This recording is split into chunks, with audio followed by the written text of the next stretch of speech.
Bon, bonjour, ça va? Oui, ça va bien, et toi? Oui, ça va bien. Donc, d'abord, est-ce que tu peux te présenter en 2 mots? En 2 mots. En 2 mots, vas-y. Alors, je m'appelle Bernard Gaïd. Voilà, c'est déjà un bon début. Je suis comédien depuis maintenant 17 ans à peu près. En tout cas au niveau professionnel, depuis 20 ans si on compte les petits spectacles que j'ai fait avant. Et je suis également marionnettiste. Voilà.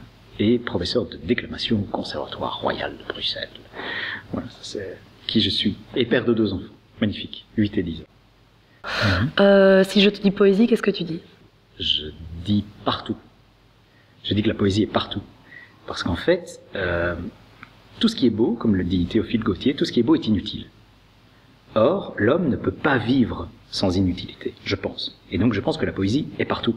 S'il n'y avait pas de poésie en architecture, on vivrait tous dans des cubes en béton avec juste un trou pour respirer. Donc en fait, je pense que l'homme moderne ne se rend pas compte qu'il est entouré de poésie de manière constante dans sa vie. Personne ne peut vivre sans la musique. Pourtant, la musique est inutile, c'est inutile la musique, ça sert à rien. Pourtant, personne ne pourrait passer une journée sans écouter au moins une fois de la musique. Personne ne peut vivre sans avoir des beaux bâtiments avec des belles façades. Personne ne peut vivre sans regarder un film, regarder la télé, lire un livre. Moi, quand j'entends poésie, j'entends partout. Parce qu'elle est dans la moindre chose qu'on regarde autour de nous. Elle est vraiment tout autour de nous. Voilà. Et si je te dis poésie romantique? Ah, alors là, si tu me dis poésie romantique, je vois un type, torse nu, avec un long manteau en cuir, au sommet d'une tour, tu vois, en plein orage, hein, avec des éclairs, du vent, et tout ça, et le vent qui lui fouette le visage, avec de la pluie et tout ça, et il est en train de discuter avec Dieu, quoi. C'est pour moi la poésie romantique. Parce que on pourrait confondre romantique avec je t'offre une fleur et je t'invite au restaurant pour la Saint-Valentin. Ouais. Non, le type il est torse nu, il a des cicatrices et il fait ah Dieu, pourquoi m'as-tu chassé? Ça c'est la poésie romantique pour moi. Donc c'est plein de sentiments, plein de révoltes, plein de questionnements par rapport à la nature, par rapport à Dieu, par rapport à l'homme, par rapport à ce qu'on ressent. Enfin pour moi c'est abyssal. On n'a pas de fin. Voilà. Tu as accepté d'être guest dans Thalie. Pourquoi est-ce que ce projet te tient à cœur? Pour 2 choses qui sont essentielles pour moi. La première chose, c'est que vous avez été mes élèves et que je me souviens quand moi j'étais au conservatoire, on est toujours un petit peu hésitant et tout ça. Et je me souviens qu'on a demandé à Daniela Visconti de nous mettre en scène. On était encore élèves et elle a dit oui. Et je me suis dit waouh, c'est génial. Elle est professionnelle, elle nous donne du crédit et tout ça. Et donc, du coup, je me suis dit, mais ça, c'est une attitude que je voudrais avoir toute ma vie. Quand soit des élèves qui sont encore élèves, soit des anciens élèves font des projets, je trouve ça super important pour moi en tant que, même pas seulement en tant que prof, mais en tant qu'être humain.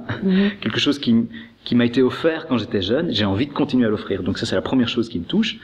Et la deuxième chose, c'est comme je trouve que la poésie est partout, je trouve que c'est important d'en parler et de lui enlever peut-être ce côté négatif qu'on pourrait entendre dans poésie. On voit toujours la petite filleule qui vient faire son poème au mariage de la tante Bertha. Mais non, la poésie, pour moi, c'est beaucoup plus que ça. Pour moi, c'est raconter des histoires, c'est parler de l'homme, c'est le faire réfléchir. Pour moi, la poésie est super importante. Et donc, un projet comme ça, je ne peux que m'enthousiasmer qu'il existe parce que, du coup, ça fait revivre la poésie et ça lui donne, en tout cas, quelque chose de beaucoup plus concret pour les gens. Ils peuvent appréhender la poésie plus que se dire le poème de fin d'année de ma fille, quoi. Voilà. Super, merci. Tu as choisi le texte La nuit de décembre de Musset. Pourquoi? Et est-ce que tu peux nous raconter un peu l'histoire de ce texte? Pourquoi La nuit de décembre? Parce que La nuit de décembre, c'est mon texte fétiche, c'est mon texte préféré du monde, de l'univers. C'est le texte que j'adore le plus au monde.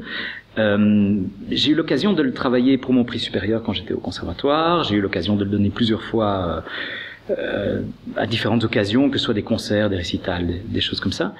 C'est un texte qui me touche beaucoup parce que je retrouve beaucoup d'éléments de ma vie dans ce texte, à titre purement privé. Donc c'est un texte qui, pour moi, est très concret.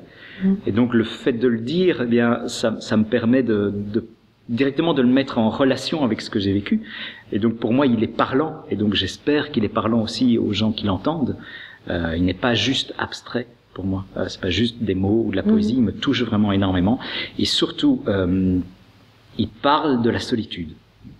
Et ça, pour moi, c'est super important.